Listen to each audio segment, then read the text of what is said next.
Colossenses 2, de 1 a 7.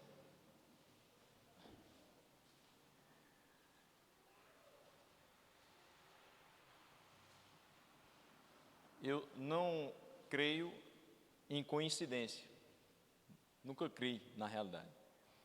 E eu já falei em outra oportunidade aqui acerca disso. Nós que pregamos expositivamente, podemos às vezes ter um ou outro pensamento de dizer, será que a sequência desse livro vai cair no momento propício? Às vezes você vai pregar sobre um tema que acha que não vai encaixar com a temática do culto, mas eu creio que sempre Deus nos conduz a momentos como vai ser o de hoje à noite. Nós fomos muito bem exortados por Deus através da vida do pastor Rony domingo pela manhã. Quem esteve presente, tanto fisicamente quanto virtualmente, pôde entender o que eu acabei de dizer. Nós fomos extremamente inspirados pela palavra do domingo à noite do pastor Jamerson e como é especial você ministrar a palavra de Deus numa data que é especial individualmente, né? E hoje eu quero, nesse primeiro momento de oração da gente em 2021, tocar nessa parte da oração não somente como um hábito nosso, mas uma responsabilidade. Então o texto de Colossenses 2, de 1 a 7 nos diz: quero que vocês saibam quanto estou lutando por vocês, pelos que estão em Laodiceia e por todos os que ainda não me conhecem pessoalmente. Esforço-me para que eles sejam fortalecidos em seu coração, estejam unidos em amor e alcancem toda a riqueza do pleno entendimento, a fim de conhecerem plenamente o mistério de Deus, a saber, Cristo. Nele estão escondidos todos os tesouros da sabedoria e do conhecimento. Eu lhes digo isso para que ninguém os engane com argumentos que só parecem convincentes. Porque, embora esteja fisicamente longe de vocês, em espírito eu estou presente, e me alegro em ver como estão vivendo em ordem e como está firme a fé que vocês têm em Cristo. Portanto, assim como vocês receberam Cristo Jesus, o Senhor, continuem a viver nele, enraizados e edificados nele, firmados na fé, como foram ensinados, transbordando de gratidão. E a minha oração nessa noite é que a gente saia daqui com o entendimento da oração como uma grande responsabilidade nossa, além de uma ferramenta maravilhosa que o Senhor deixou para que nós tivéssemos contato com Ele diretamente. A carta aos Colossenses mostra que para Paulo não era suficiente apenas pregar o Evangelho. Quando a gente fala apenas pregar o Evangelho, pregar é uma coisa muito simples, muito pequena, muito insignificante no todo, mas não é. Mas o que eu quero dizer é que para os Colossenses, Paulo expressa que, como ministro do Evangelho, ele não poderia somente pregar. Essa é uma parte das suas responsabilidades. Mas ele precisava também orar pelas pessoas. E é por isso que hoje esse texto cai muito bem. Porque é uma responsabilidade do ministro do Evangelho pregar a palavra, com certeza, mas também orar pelas pessoas. E aí, no quesito oração, nós vemos várias palavras que são utilizadas na palavra de Deus, por exemplo, súplicas, intercessões, ação de graças, e em todas elas nós entendemos que existe um objetivo, existe uma finalidade. Existe um tipo de oração para cada momento da nossa vida. No final do ano de 2020, Eu achava que estava tudo pronto para eu terminar o ano juntamente com mais 3 pessoas. Um culto de ano novo, ouvindo a palavra de Deus e feliz da vida porque as luzes iriam se apagar, os fogos iriam estourar e a gente iria se abraçar, independente de pandemia, enquanto família, a gente se abraçaria e diria um para o outro, feliz 2021, e não foi isso que aconteceu. No dia 30 eu fiquei doente, e eu vim melhorar segunda-feira. E foi algo assim, inesperado, mas que me fez pedir muito a Deus que aquilo passasse. Porque hoje a gente não pode ficar doente, principalmente de qualquer coisa respiratória, que a gente pensa naquilo, que eu prefiro nem citar o nome, para não dar importância. A gente fica muito apreensivo quando a saúde já debilitada fica ainda mais. E a oração que eu fazia ao Senhor era de socorro. Porque eu nem ao menos conseguia assistir todo o culto pela internet, quando eu queria estar lá. E isso para mim foi muito, muito ruim. O sentimento que a gente fica é de total impotência e incapacidade. Então a oração que a gente pode fazer ao Senhor é súplica num momento como esse. Suplicar ao Senhor pela sua misericórdia, pela sua ação saradora na nossa vida.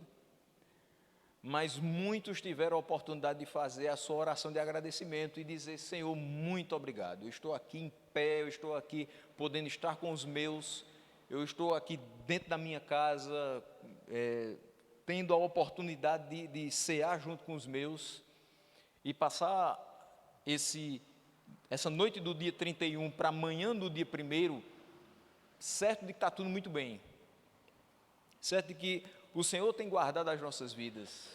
Não que eu não estivesse certo de que o Senhor estava guardando a minha vida, mas eu não estava como os outros que estavam festejando. Então, a oração de agradecimento desses distou um pouco da minha. Mas a oração de agradecimento também existiu no meu coração ao perceber que, apesar de qualquer coisa que eu tenha passado, 2020 foi. 2021 veio. E não é que 2021 veio com 365 novas oportunidades. Deus não está escrevendo a minha história a partir de 1º de janeiro até 31 de dezembro. A minha história já foi escrita e eu tenho certeza que ela foi muito bem escrita pelo dono da história, pelo dono do tempo, o relógio não é igual ao nosso. O tempo de Deus é totalmente diferente da gente. A gente acha que a página em branco está sendo escrita agora. Não, ela está se desenrolando aos nossos olhos. Mas a nossa história está nas mãos de Deus, não sai das mãos dele. Ele tem controle de todas as coisas e tudo que ele determinou acontecerá. É por isso que a gente fica tranquilo, apesar de todas as coisas. Porque existe um Deus que tem o controle de todas elas. Nós fizemos orações de gratidão, nós fizemos súplicas nesse final de ano, mas nós precisávamos, e eu espero que nós tenhamos feito muitas intercessões, como agora nós fizemos também. Nós precisamos orar pelas pessoas. Eu preciso orar por mim sempre, para que Deus, primeiro, me guarde de mim. Segundo, para que Ele faça com que os meus pés não andem fora do caminho que Ele propôs para a minha vida. E que eu possa glorificar em todas as coisas. Eu preciso orar pela minha família, para que Deus guarde o meu lar, para que Deus salve aqueles que ainda não creem nele. Para que Deus possa fazer com que aqueles que estão enfermos sejam sarados. Mas eu não posso esquecer dos demais. E essa responsabilidade, meus irmãos, Paulo toca nela a respeito do seu ministério, mas eu quero hoje transportar da mesma maneira que ele vai falar a respeito para nós, cada um de nós. A oração intercessória deve ser prática constante nas nossas vidas. Quando você dobra os seus joelhos e começa a orar por si e pela sua própria família, não esqueça de orar por todas as outras pessoas que estão ao seu redor. E uma coisa me chama muita atenção na vida de Paulo, ele não somente orava por si, pelos seus companheiros de batalha, pelos demais, como por exemplo os colossenses, mas ele orava por aqueles que ele nem conhecia. Orava por pessoas que ele não tinha tido contato, orava por igrejas que ele não tinha participado ativamente da abertura delas. Mas ele orava porque ele entendia que a oração, além de um grande privilégio, que é a nossa comunicação direta com o Pai através de Cristo, é também uma grande responsabilidade.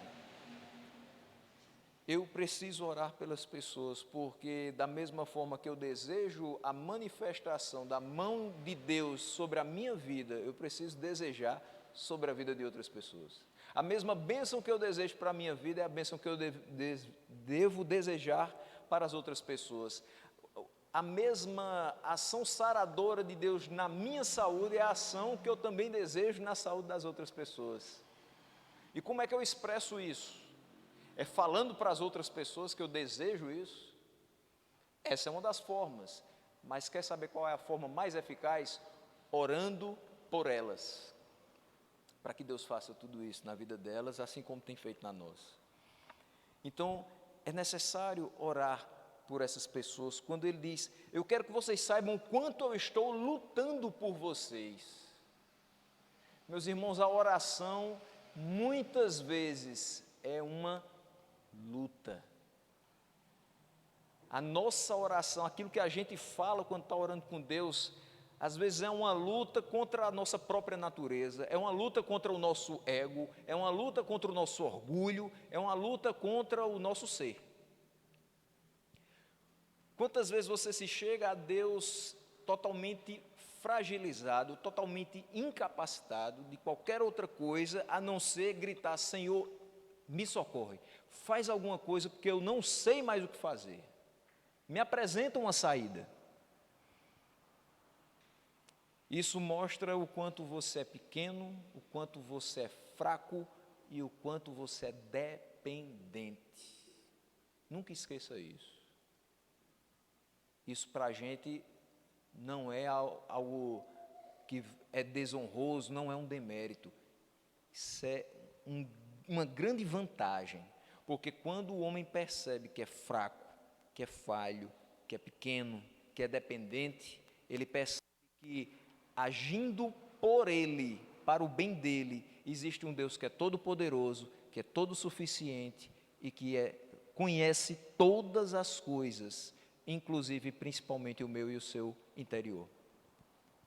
Ele sabe a nossa necessidade. Ele sabe a necessidade dos nossos semelhantes. E é desejo dele também que nós oremos pelos nossos semelhantes, pelas necessidades de cada um deles. É interessante observar que a palavra oração não apareceu aqui em nenhuma das 7 porções que a gente leu, nenhum dos 7 versículos, mas ele se refere à oração como luta pelos colossenses.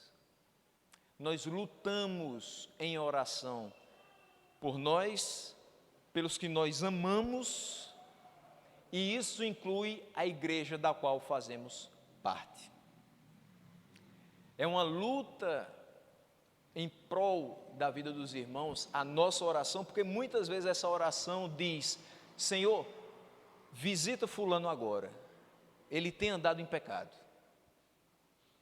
e eu não gostaria de vê-lo errar como ele está errando, e eu sei que somente o Senhor pode mudar o coração dele. Faz ele ter consciência do pecado dele, faz ele mudar, tem misericórdia da vida dele, tem misericórdia da minha vida, para que eu não cometa o mesmo erro e possa ajudá-lo também a sair disso.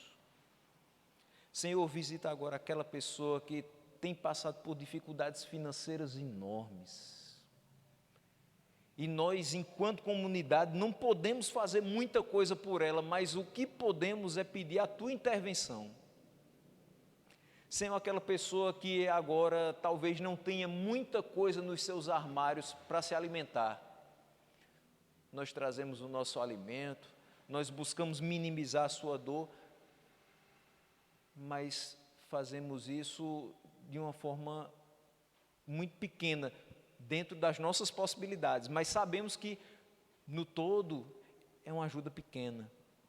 Senhor, supre o restante das necessidades dessa pessoa. Se a gente for lembrar de cada questão da vida de cada pessoa que a gente conhece, a nossa vida vai ser uma eterna luta por si e pelos outros em oração. Talvez você pense em algum momento da sua vida que eu não tenho mais motivo de oração. Eu acho que eu já orei por todo mundo, eu já orei por todos os motivos que foram apresentados na igreja. Pronto, agora eu vou só orar agradecendo a Deus e esperar o próximo domingo por mais pedidos de oração. Meu irmão, se você conhece minimamente a vida das pessoas que te cercam, e se você tem pelo menos amigos que encham a sua palma da mão, você vai ter motivos de oração todos os dias e sem ser repetitivo. Você vai poder orar por inúmeras pessoas, por inúmeros motivos, e nunca te faltará motivo de oração a Deus por elas. Se você nunca mais orar por si, mas orar somente pela sua família, eu tenho certeza que são muitos, incontáveis, os motivos de oração que surgirão quando você começar a pensar nas pessoas que têm o mesmo sangue que você. Que tipo de luta Paulo podia ter se ele estava preso, meus irmãos? Que tipo de luta se trava quando você está totalmente encarcerado, quando você está impedido de falar a plenos pulmões do lado de fora do cárcere e dizer que só Jesus salva? E dizer, arrependam-se e saibam que Ele é Deus. O que ele poderia fazer por uma igreja que ele nunca viu e na qual ele nunca esteve? Provavelmente não iria se estava preso. A única luta que ele poderia travar era a oração. Por isso que ele diz, eu quero que vocês saibam quanto estou lutando por vocês. Meus irmãos, eu estou aqui, preso. Eu não posso sair, eu não sei nem se vou sair. Eu não sei se é a vontade de Deus que eu saia. Mas eu quero que vocês entendam que tudo que eu estou passando aqui dentro é uma luta por vocês. A minha oração é em favor de vocês. Mas não somente por vocês, é por aqueles que estão em Laodiceia e por todos os que ainda não me conhecem pessoalmente. Talvez alguém que não saiba nem quem eu sou, nunca ouviu falar meu nome, mas eu estou orando por essas pessoas. Quando nós olhamos aquele texto que diz, amai os vossos inimigos e orai pelos que vos perseguem, aquilo soa tão forte para a gente, porque a gente ora por quem a gente gosta. A gente dedica um amor enorme por quem nos ama. Mas como orar por quem nos persegue? Nós precisamos orar por quem nós amamos, por quem nós não conhecemos e até por quem tem raiva de nós. Até porque às vezes a gente não sabe que a pessoa tem raiva de nós. Mas mesmo que a gente não saiba, ora assim mesmo. Senhor, se há algum sentimento ruim na vida daquela pessoa com relação a mim, tem misericórdia de nós dois e tira esse sentimento dela. E não deixa que isso se transfira para mim também.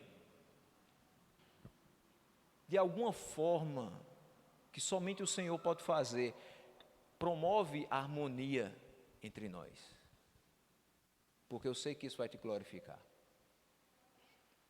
A palavra que Paulo usa aqui no original em grego, foi traduzida como grande luta, como estar lutando por vocês, é agonizomai. Lembra alguma palavra do nosso português, né? Agonizar. Tem uma grande quantidade de pessoas agora, exatamente agora, agonizando por dores que a doença lhe causa. Aqui Paulo estava agonizando por dores que as tristezas, as decepções, as dificuldades que ele enxergava nas comunidades cristãs também lhe causava, e na sua própria vida. Meus irmãos, se a gente olhar criticamente para os nossos pecados, a gente passa o dia todo chorando só por eles. Agora, se a gente começar a olhar um pouco mais ao nosso redor e perceber o quanto existe de pessoas deixando de lado a valorização pelo sacrifício de Cristo, vivendo como se não existisse amanhã, como se não existisse vida eterna, como se não existisse punição, não vai haver juízo, estão nem aí. A gente viria fazer alguma coisa, nem que seja orar por elas.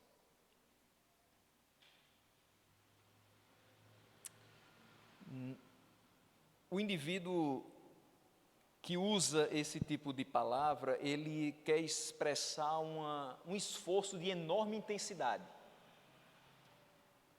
É aquele esforço que lhe demanda tanta energia que você fica esgotado depois de realizá-lo. Você está no limite, você está à beira do desespero, o que é que você pode fazer? Somente orar. Mas se você acha que orar é pouca coisa, não, orar é muito.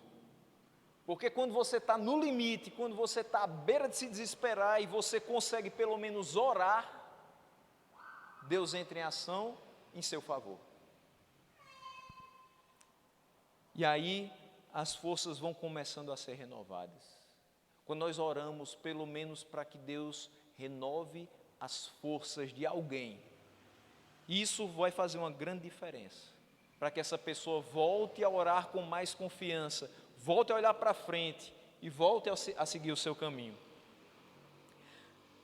Na carta aos Colossenses, o apóstolo vai se referir primeiramente e principalmente ao ministério da palavra, e depois ele ora pelas pessoas. Essas são as duas tarefas principais de um mestre, de um pregador, de um líder, no caso dele, de um apóstolo, assim como a gente vê descrito lá em Atos 6. Toda aquela celeuma, e os apóstolos dizem: nós não podemos nos afastar do ministério da palavra para servir às mesas. Eles em momento algum estão dizendo que isso é algo que vai os rebaixar em sua função. Eles estão dizendo que a sua função primária e necessária é ministrar a palavra. E outros devem abraçar a não menos necessária função de servir às mesas. Daí a instituição do diaconato, onde ele diz à congregação: dentre vós, escolhei 7 homens. Olha o que esses homens precisavam ser: cheios do Espírito Santo, de uma conduta ilibada, que as pessoas olhassem para eles e não tivessem o que repreender, e que fossem pessoas que realmente conhecessem a palavra de Deus. É isso que o diácono é. É aquele auxiliador que, além de conhecer as Escrituras e ser cheio do Espírito de Deus, ele serve às mesas, de uma forma tão necessária quanto é o ministério da palavra. E ele diz: nós precisamos nos manter dedicados ao ministério da palavra, e aí lá no final ele vai dizer: e a oração. Se os apóstolos entendiam dessa maneira, que nós precisamos nos dedicar ao ministério da palavra e à oração, é isso que nós devemos fazer. Hoje, infelizmente, eu vejo que, pela própria conjuntura que nós estamos inseridos, o pastor precisa ser muitas coisas. Ele é multitarefas, independente do regime da igreja, do governo da igreja. Ele é multitarefa, sempre. É muito parecido com a tarefa de um professor. O professor é pai, é psicólogo, é professor, é conselheiro, às vezes ele é até provedor de alguma criança, enfim. Mas ele não pode deixar de fazer a sua missão. O pastor, às vezes, é o porteiro da igreja, é o iluminador da igreja, ele organiza tudo da igreja, ele vai fechar também a igreja, ele vai na casa das pessoas entregar medicamentos, ele se preocupa com a feira da pessoa, ele se preocupa com quem está nos hospitais e vai visitá-los no horário da UTI, e ainda precisa ser pastor. Ou seja, se dedicar ao ministério da palavra e da oração. Seria muito bom que a gente pudesse dedicar exclusivamente a essas duas coisas, mas as necessidades são muito grandes. E aquela palavra continua muito verdadeira: faltam trabalhadores na seara.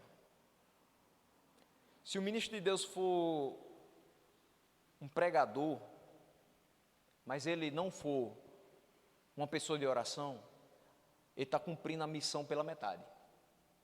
Se ele for uma pessoa de oração, mas ele não expuser o evangelho, ele está cumprindo a sua missão pela metade. Por que isso?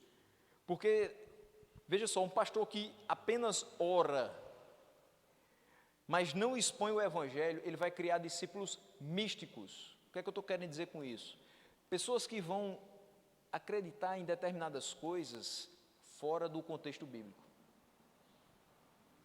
Por exemplo, elas vão acreditar que se eu colocar esse copo d'água aqui em cima, orar em cima dele, e vier cada um aqui em fileira e tocar nesse copo d'água, vocês vão ser abençoados.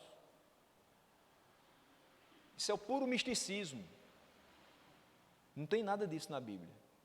Mas para que as pessoas saibam disso, eu preciso ser uma pessoa que ora, mas que expõe as Escrituras, para que elas saibam que isso aqui não tem poder nenhum. Mas quem fez isso aqui tem. Quem fez essa água aqui tem todo poder. Quem colocou as águas na terra seca tem todo poder. Mas a água em si não tem. Se eu for somente um expositor bíblico, mas sem vida de oração, sabe o que é que eu vou criar? Sabe o que é que eu vou gerar no coração das pessoas?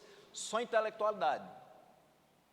Isso é o que está acontecendo em muita medida nas igrejas reformadas brasileiras, onde você tem cabeças brilhantes, pessoas sendo, principalmente jovens hoje, uma grande quantidade de jovens se voltando para uma teologia reformada, mas esquecendo que é Bíblia e oração, é estudo e oração. Não pense que você vai entrar no seminário e vai deixar de orar, não. São as noites no seminário e são as manhãs de oração. Tem que ter. Não dá. Senão você vai cair numa mera intelectualidade, não vai ter espiritualidade, você não vai buscar comunhão com Deus, porque você vai achar que tudo aquilo que você está juntando enquanto conhecimento acadêmico vai ser suficiente. E aí eu me lembro de um grande amigo nosso, em comum também com o pastor James, encontrei com ele essa semana, no momento que o filho dele, nós fazíamos seminário, o filho dele se engasgou com um pirulito. Esse menino foi bater na UTI. Ele olhou para a sua belíssima biblioteca, e não é dúvida que a biblioteca dele é maravilhosa. Ele olhou para todas aquelas estantes lotadas de livros teológicos, comentários, léxicos e tudo mais. E ele disse assim: Senhor, para que vai me servir tudo isso agora, se o Senhor não for comigo? O filho dele na UTI, ele chorando, desesperado. E ele olhou para todos aqueles livros, se aqueles livros isoladamente iriam salvar a vida do filho dele. Ele entendeu que o Deus que ele leu naqueles livros é que de fato salvaria, mas o conhecimento acadêmico, não. Isso faz com que a gente seja não somente um expositor da palavra, mas a gente busque uma vida de oração. Os dois elementos precisam andar de mãos dadas, tanto na vida do pastor, quanto na vida de quem o ouve. Aí eu estou agora trazendo para a gente, a responsabilidade da oração, meus irmãos, não é só nossa. Enquanto nós lutamos por vocês, pelos que estão em outros locais e por aqueles que nem nos conhecem, continuem orando também conosco e por nós. Para a gente continuar lutando por vocês, é necessário que vocês lutem por nós. Porque tem momentos que o corpo físico está em pé porque Deus quer. Porque Deus permite. Mas a gente não tem mais tanta energia diante de tantas coisas que o ministério nos exige. É necessário que a gente tenha aqueles que vão segurando os nossos braços, nos levando, para que a gente continue cumprindo aquilo que foi chamado para fazer. Ele diz no versículo 2, eu esforço-me para que eles sejam fortalecidos em seu coração. Meus irmãos, aqui não é o esforço físico, ele está utilizando uma palavra com o mesmo sentido da luta do versículo 1. Substitua agora por oro. Oro para que eles sejam fortalecidos em seu coração, estejam unidos em amor e alcancem toda a riqueza do pleno entendimento, a fim de conhecerem plenamente o mistério de Deus, a saber, Cristo. Eu oro, mas ele quer dizer que ele ora como um esforço muito grande. Paulo tinha dificuldade de orar e por isso se esforçava para orar? Não, ele tinha uma grande facilidade para orar. Mas ele orava detidamente, comprometidamente, diligentemente, esforçadamente e confiantemente de que o Deus que o ouvia operaria por ele e por todas as pessoas alvo da sua oração. Ele se esforçava, ele orava para que aquelas pessoas, principalmente os colossenses, os irmãos de Colossos, que estavam sendo alvo de tanta heresia, pudessem ter pelo menos 3 características: um coração fortalecido. Por que a gente fala tanto em fortalecer o coração? Por que Paulo fala tanto em fortalecer o coração? Porque o coração é enganoso. Se ele não for fortalecido pela palavra de Deus, ele nos leva a caminhos que não são bons. Eu vou morrer dizendo isso. Não ouça a voz do seu coração, ouça a voz de Deus. Se você ouvir a voz do seu coração, você vai deixar o velho homem tomar controle de novo, dar vazão à sua carne. Se você ouvir a Deus, você segue pelo caminho eterno. Nós precisamos, como os irmãos colossenses, também ser unidos em amor e conhecer plenamente o mistério de Deus, que é Cristo. A igreja precisa ser fortalecida, a igreja precisa estar unida e conhecer o Deus a quem serve. Isso representa o que nós devemos buscar, meus irmãos, durante toda a nossa vida. Essa era uma oração, por isso que Paulo se esforça, por isso que ele luta, e é uma questão constante, porque isso aqui não é para um dia, isso não é para uma semana, isso não é para um período de despertamento espiritual, isso é para uma vida inteira. A nossa vida cristã deve ser marcada por um esforço contínuo em que o nosso coração esteja fortalecido na palavra, que nós estejamos cada vez mais unidos em amor e que nós conheçamos e prossigamos em conhecer a Cristo. Nós precisamos sempre estar com o coração fortalecido com a verdade do Evangelho, porque a verdade do Evangelho nos traz, por exemplo, a certeza de que há um Deus que trabalha por aqueles que nele esperam. A igreja foi estabelecida para viver em união, em unidade, e o vínculo que une a igreja é o amor de Deus em nós. Se não fosse o amor de Deus em cada um de nós, as pelo menos 60 cabeças diferentes aqui nunca se encontrariam com o mesmo propósito de adorar a Deus. Isso é fato. Nunca os nossos 60 corações estariam unidos com o mesmo propósito de continuar espalhando o amor de Deus. Mas é o amor de Deus que nos une. Para nos achegar a esse Deus que nos ama, nós precisamos fazê-lo por intermédio de Cristo, a imagem do Deus invisível e único mediador entre Deus e os homens. Versículo 3 nos diz: nele estão escondidos todos os tesouros da sabedoria e do conhecimento. Os falsos mestres estavam perturbando os irmãos de Colossos e diziam que eles tinham um conhecimento próprio, peculiar, conhecimentos ocultos que somente eles poderiam passar para aqueles irmãos. E dá uma curiosidade quando alguém diz que sabe algo que você não sabe e que você só pode aprender com aquela pessoa. Existia uma época aqui em Campina Grande em que um determinado professor de química talvez tivesse mais alunos no seu curso particular do que tinha nas escolas. Porque ele dizia o seguinte para a gente, eu fui aluno dele na escola regular, e ele dizia, quer saber o mistério? O diferencial é só no curso. Aí você tem que pagar para ver. E é exatamente isso. Às vezes as pessoas pagam para ver. Não necessariamente do ponto de vista financeiro, mas é apostar para ver até onde vai dar esse conhecimento oculto, tão brilhante e tão especial, que alguém guarda as 7 chaves só para si. E para aqueles que comprarem a sua visão. Não vá atrás desse tipo de coisa. Todos os tesouros da sabedoria e do conhecimento estão em Cristo. Somente nele.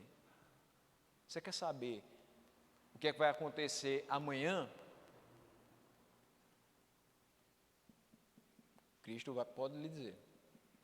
A cartomante não sabe, o horóscopo do jornal não vai te dizer, a previsão do tempo pode até ser errada, por mais prudentes e sofisticados que sejam os equipamentos meteorológicos, mas pode dar errado. Nós só temos o conhecimento correto, perfeito, absoluto na pessoa de Cristo. Paulo insistia que a sabedoria e o conhecimento só podem ser encontrados nele. No versículo 19 do primeiro capítulo ele disse, foi do agrado de Deus que nele habitasse toda a plenitude. Então vamos lá, você diz que quer ter paz no seu coração. Em quem você encontra toda a paz? Deixo-vos a paz, a minha paz vos dou, não vos dou, como o mundo a dá. Porque o mundo dá um pedaço de paz. Ele tem toda a paz. Em quem você encontra toda a alegria? Em Cristo. A gente cantava muito, hoje canta bem menos, né? A alegria está no coração de quem já conhece a Jesus Cristo. Porque pessoas que estão nesse momento na mesa do bar, quando acabar o litrão, acabou a alegria.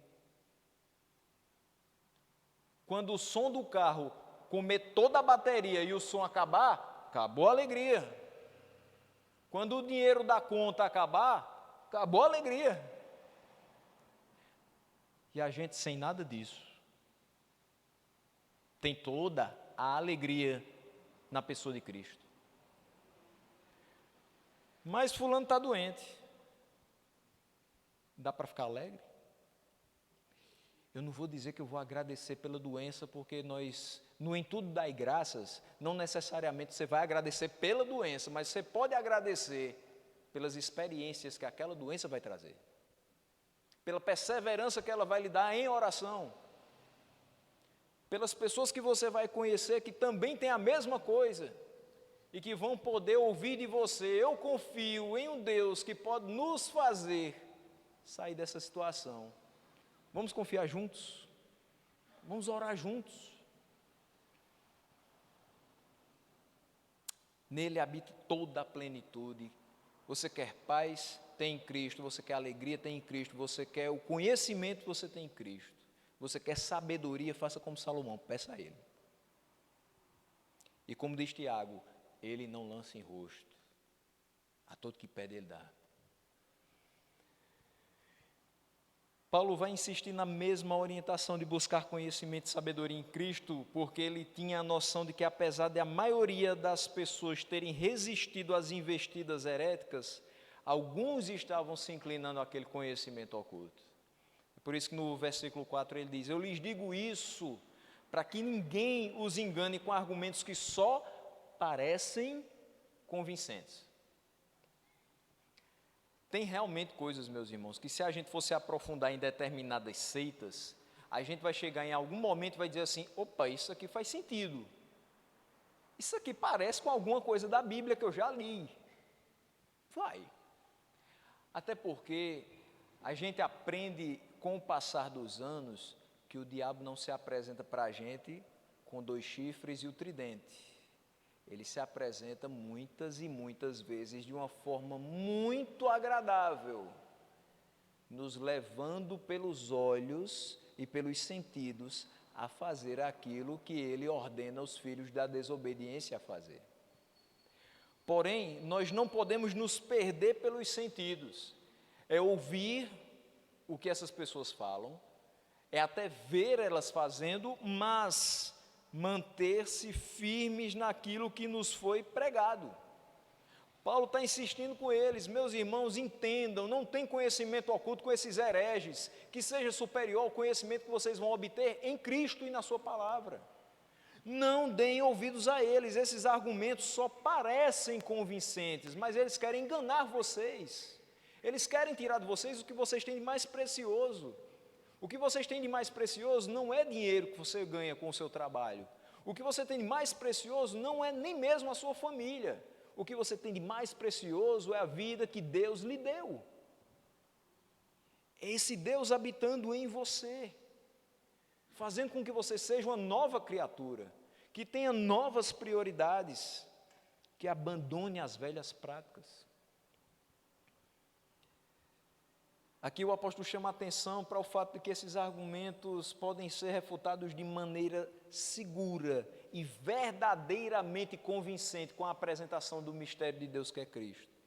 A proclamação da palavra leva a verdade aos ouvidos e corações das pessoas. E isso quando ela é feita na dependência do Espírito Santo, debaixo de muita oração. Se eu chegar aqui e falar coisas que são relativas ao meu conhecimento acadêmico, isso não vai edificar muito a sua vida. Mas quando eu chego aqui e eu falo da palavra de Deus, eu falo isso na dependência do Espírito Santo, e tendo orado para que o Senhor fale o que tratou no meu coração, trate com de cada um de vocês, isso sim faz muita diferença. A gente não tem como sair daqui da mesma forma quando a gente escuta a palavra de Deus, que foi trabalhada no coração do pregador e regada com muita oração.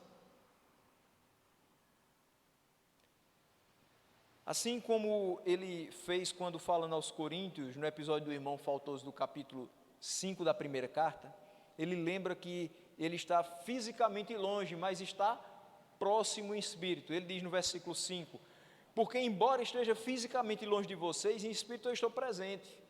Ele diz, essa preocupação todinha com vocês, eu estou longe, mas fisicamente eu estou longe, mas espiritualmente eu estou presente. Eu estou vivendo junto com vocês. Sabe, a gente fala a respeito de discipulado, e às vezes parece para pessoas que nunca participaram de discipulado, que o discipulado é um período de 6 meses a 1 ano, em que a gente forma um grupo, às vezes chamado catecúmenos, às vezes chamado primeiros passos e assim vai, e ali o pastor, alguma pessoa da igreja com bom conhecimento das escrituras vai expor algumas lições e depois daquele momento os irmãos vão ser batizados. Isso é um momento de discipulado, mas discipulado é pegar na mão e andar junto. Como é que Cristo fez os seus discípulos? Ele andou junto com eles.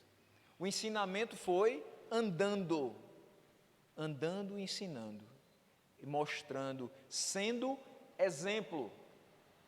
Então, quando eu estou discipulando alguém, eu posso até estar longe fisicamente, mas as minhas atitudes para com aquela pessoa, as minhas palavras para com aquela pessoa vão mostrar que eu estou muito preocupado, eu estou próximo a ela, eu estou interessado em ajudá-la, eu estou interessado em fazer acertar. É isso que Paulo quer. Ele quer mostrar para aqueles irmãos, olha, eu estou interessado em fazer vocês acertarem, não se deixando enganar com essas palavras que parecem ser convincentes. E ele diz: embora esteja fisicamente longe de vocês, em espírito eu estou presente e eu me alegro em ver como estão vivendo em ordem e como está firme a fé que vocês têm em Cristo. Ele estava dizendo o seguinte: eu preciso alertar porque alguns estão se desviando, estão se inclinando para essas palavras, mas eu me alegro muito em ver que a maioria tem permanecido. Você poderia dizer, se a maioria tem permanecido, por que Paulo se ocupa de falar tudo isso? A maioria não continua? É a mesma coisa que você pode falar para o pastor quando diz assim: pastor, por que o senhor está perguntando por 2 pessoas que faltaram ao culto, se todo mundo está aqui? O pastor nota, o pastor se preocupa, o pastor ora por essa pessoa e ela faz muita falta. Faz falta. Faz falta. Se 5 se desviarem, lembra do pastor que foi pregado domingo à noite? Teu bordão e o teu cajado me consolam. O teu cajado vai me buscar para que eu seja consolado. Nós precisamos nos preocupar com cada mínima pessoa que tem sido atacada com esse tipo de conhecimento, para que Deus preserve a sua alma e o seu coração do engano. Por isso que faz toda a diferença. Tem muita gente, mas a cabeça da gente está naquela, faltou 1, faltou 2, a maioria está, mas nosso coração deseja que todos estejam. Então, o pensamento de Paulo sempre estava voltado para as igrejas das quais ele participou, mesmo que indiretamente do trabalho. Veja, o ministério pastoral, ele é colocado de uma forma por Deus para nós, como aquilo que Ele faz conosco. Ele criou todas as coisas, mas Ele não abandonou sua criação. Se nós somos chamados a ser plantadores de igrejas, nós não podemos plantar a igreja e dizer, agora se virem. Não. Nem que seja afetivamente, a gente ainda vai estar ligado àquele trabalho por toda a vida. A gente sempre vai dizer, meu primeiro trabalho foi naquele local. E Deus me abençoou muito naquele local. E muitas pessoas foram alcançadas ali. E eu cresci. Talvez eu olhe para os primeiros sermões e eu tenha até um pouco de vergonha, mas Deus foi muito misericordioso, porque até naqueles sermões teve gente que se dobrou a Ele. O pensamento de Paulo é uma preocupação pastoral para com aquelas pessoas. E mesmo se alegrando em ver a diligência e a disciplina da maioria, ele continuava a alertar para os perigos dos falsos ensinos, a fim de que os que começaram bem na caminhada possam terminar bem a caminhada. O versículo 6, ele traz, portanto, assim como vocês receberam Cristo Jesus, o Senhor, continuem a viver nele. Então a preocupação de Paulo não residia somente no fato de eles serem capazes de refutar falsos ensinamentos. Isso é um ponto, isso é muito importante, mas não é o todo, não é a única necessidade que nós temos e nem aqueles irmãos tinham.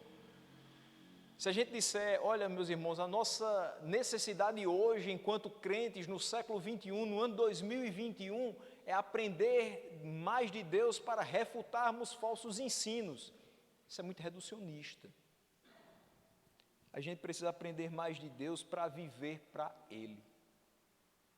É isso que Paulo mostra aqui. Eles receberam a Cristo e precisavam viver nele. Isso quer dizer que uma vez que alguém recebe a Cristo como Senhor e Salvador da sua vida, uma consequência imediata, obrigatória, é que essa pessoa leve a sua vida de um modo que testifique acerca de Cristo. É que essa pessoa viva de uma forma que glorifique a Ele e demonstre a real diferença entre quem serve e quem não serve a Ele. Meus irmãos, nós não podemos nos igualar ao mundo. Não vos conformeis com esse século. Está mais atual do que nunca. Não se amolde a esse século. Não se faça um com o mundo. Deixe quem quiser fazer o que quiser. Porque está sendo guiado pelo príncipe da potestade do ar. Mas faça o que um cidadão dos céus faria.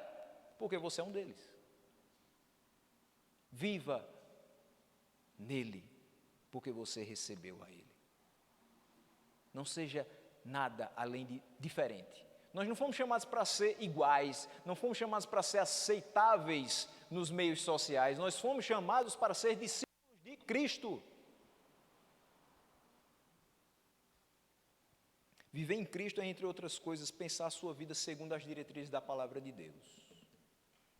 Deixa eu dizer aqui uma coisa para você, por mais que a palavra não diga explicitamente que determinadas coisas são pecados, elas não são convenientes para filhos de Deus.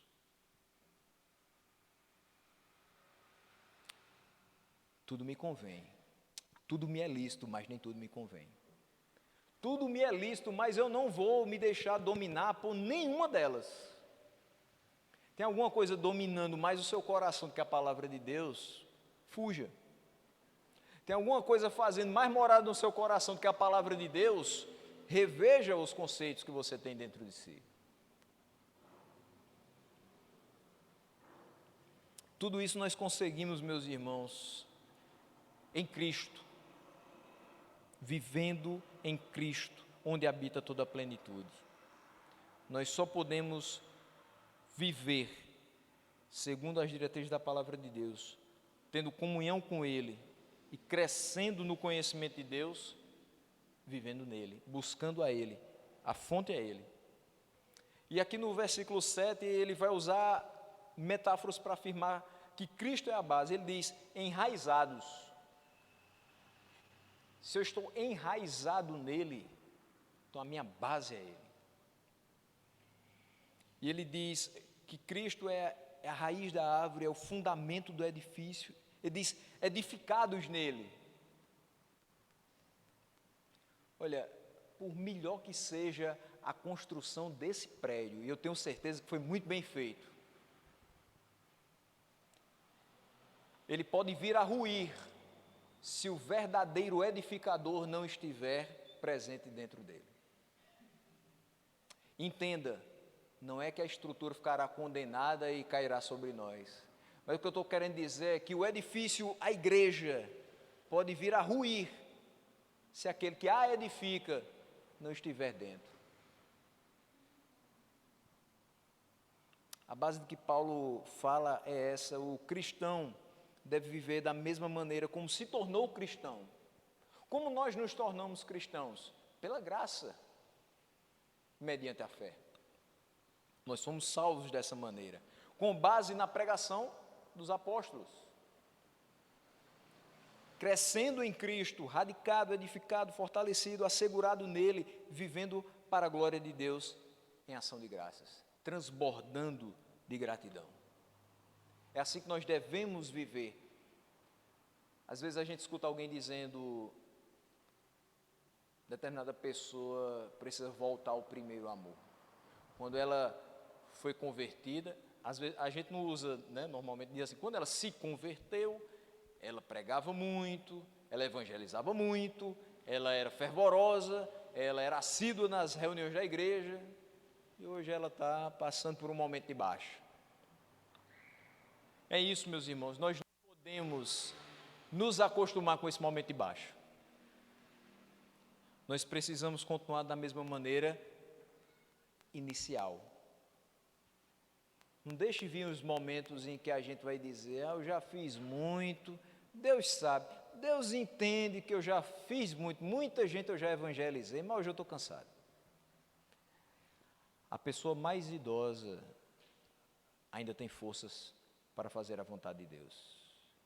E a pessoa mais jovem tem total disposição de aprender a como viver para a glória de Deus. Não há desculpas. Portanto, que lições nós podemos tirar desse texto para nosso ano de 2021? São 4. Como ministros do Evangelho, nós precisamos continuar realizando com fidelidade a exposição da palavra na dependência do Espírito Santo e debaixo de muita muita, muita oração. Em segundo lugar, que a nossa vida enquanto comunidade evidencie que a oração é uma das nossas marcas. Que bom seria que nós fôssemos reconhecidos. Essa igreja é uma igreja do povo de oração. Esse é um povo de oração. Podemos fazer o pedido de oração naquela igreja porque nós sabemos que vai ser feito o pedido. As pessoas vão adotar essa pessoa em oração. Eles levam a sério a responsabilidade de orar, lutar pelos outros. Terceiro lugar, que nós sejamos fortalecidos no nosso coração, que nós estejamos unidos em amor e alcancemos a riqueza do pleno entendimento, a fim de conhecer plenamente a Cristo. Em 2021, que seja um ano de crescimento espiritual para cada um de nós, conhecendo a Cristo cada dia mais e mais.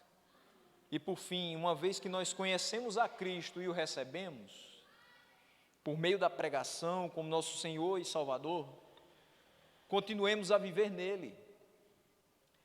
Que a nossa fé seja vibrante, que nós não nos apartemos dos ensinos que nos foram dados com base na palavra de Deus. Você escutou alguma coisa a respeito da palavra de Deus, vindo deste púlpito, guarde no seu coração e faça com que isso vire prática na sua vida. Você escutou alguma coisa lá fora que tem nada a ver com a palavra de Deus, esqueça, deixe passar. Guarde apenas aquilo que é verdadeiro, aquilo que é eterno, aquilo que é bíblico, que vai fazer diferença na sua vida. E que nós rendamos ao Senhor graças por termos sido alcançados por tão grande amor, por tão grande misericórdia, por tão grande graça. Que a Ele seja a glória para todos sempre.